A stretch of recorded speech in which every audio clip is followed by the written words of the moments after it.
Subscribe to Vids Tube for latest tech related videos. This is Apple Watch Ultra, and in this short video, I'll talk about some secret options that most of you will never know that it exists. And for your information, this will work for previous Apple Watches like Series 7, Series 6 and previous versions as well. For the first one, let's go on your iPhone setting. In my case, I'm using iPhone 14 Pro, and by the way, there's one major issue with this iPhone 14 Pro and Pro Max's camera, and the video is linked at the end of this video. Be sure to check it out in case if you already have one or are considering to buy an iPhone 14. Now in settings, find and go under accessibility.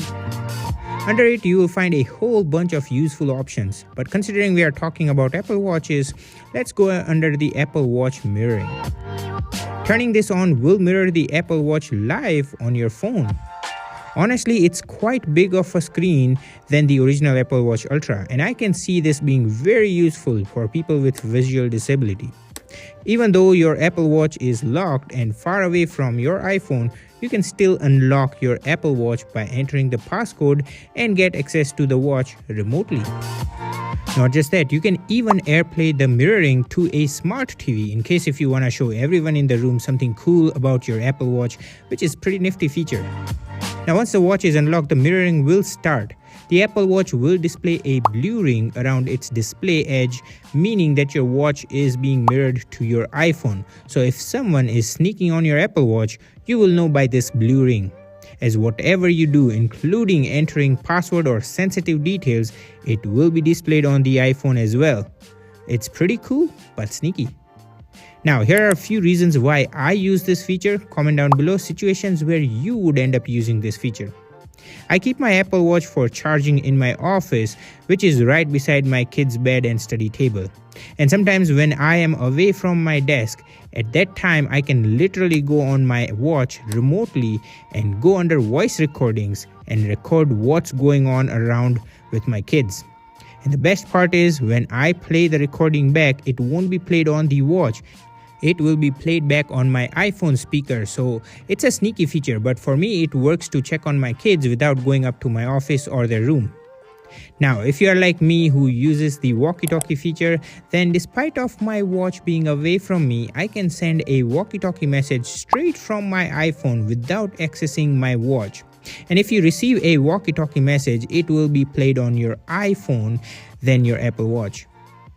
You can even go under Noise app and check out if there are any loud noises being played around your Apple Watch while it's not on your wrist. Anyways, I do find these useful time to time, so comment down below if you would use them as well. Moving on, the next one is the opposite of the above one. So for this, let's go under the accessibility options on your Apple Watch. Here you'll find some very useful hidden features. Some of my favorite ones are grayscale. Now at work I do turn this on, as at work I only use the watch just to check notifications, call, text and timer, for which it does not matter if the watch is grayscale or not. But just doing this will improve the battery life. Just like the other two options like reduced transparency, which will just improve the contrast ratio and increase legibility, but doing this will also lessen battery consumption. You can also reduce motion, which will just make your watch feel faster as there won't be any opening or closing animation. Turning off animations will reduce power consumption because it's less work for GPU, so doing these three options like grayscale, reduced motion and reduced transparency will significantly improve the battery life of your Apple Watch, especially those previous versions like Series 7 or Series 6 which have a smaller battery, and doing this will make it go that extra mile. Well, with this Apple Watch Ultra, it ain't an issue as this watch easily goes 3 days per charge with my usage level. Next is Chime, which you can either set hourly or even 30 or 15 minute, where the watch will chime so you will know that an hour has passed without looking at the watch. It's very subtle but really helpful. You can either have a bell or a bird chip sound, and if your watch is on a silent mode, then the watch will vibrate so you will know that an hour has passed. Pretty nifty. Next secret feature is quick action and assistive touch. Turning both these on will give you access to hand gestures like pinch, double pinch, clench and double clench. And I have been using these features on my Galaxy Watch 5 Pro and previous Galaxy Watches, and from my usage, Apple Watch is spot on at detecting these hand gestures.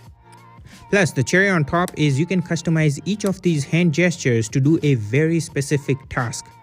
However, a caution here is you'll be pinching and clenching your dominant hand daily during activities of daily living. So you want to be careful assigning certain controls to these gestures as they will be registered every single time. Like for example, I have added screen sleep to double clench and you can see it is spot on and pretty useful. Comment down below how you will be using these hand gestures. Finally, control nearby devices. When you open this option, it will show you the nearby connected devices. In my case, it's the iPhone 14 Pro. Now when you tap on it, the watch will instantly connect to the iPhone. However, one major caveat is that the iPhone must be unlocked. Unlike if you're mirroring an Apple Watch on an iPhone, then the Apple Watch does not need to be unlocked as shown earlier. Now once you unlock the iPhone, you can do remote controlling like press the home button, access the app tray, access the notification panel, access control panel, summon Siri. More option includes media playback options like play or pause, previous track, next track, volume up or down, and finally customize hand control, which we had done already earlier during the video. So to me personally, there is not much that you can do with this control nearby option, especially in terms of controlling iPhone. I don't have an Apple TV or other Apple devices, but I bet it would be helpful to control other Apple devices. However, I don't find much of a value unlike mirror the Apple Watch option. Let me know what do you think in the comments down below. Other options in accessibility on your Apple Watch includes tap to talk, AirPods, Siri. Hearing includes RTT, that is real-time text, mono audio, headphone notification, show audio transcription, taptic time speed, and accessibility shortcuts where you can add a shortcut to your favorite accessibility option. Some of these features can be really helpful to people with special needs, either visual, auditory, or physical.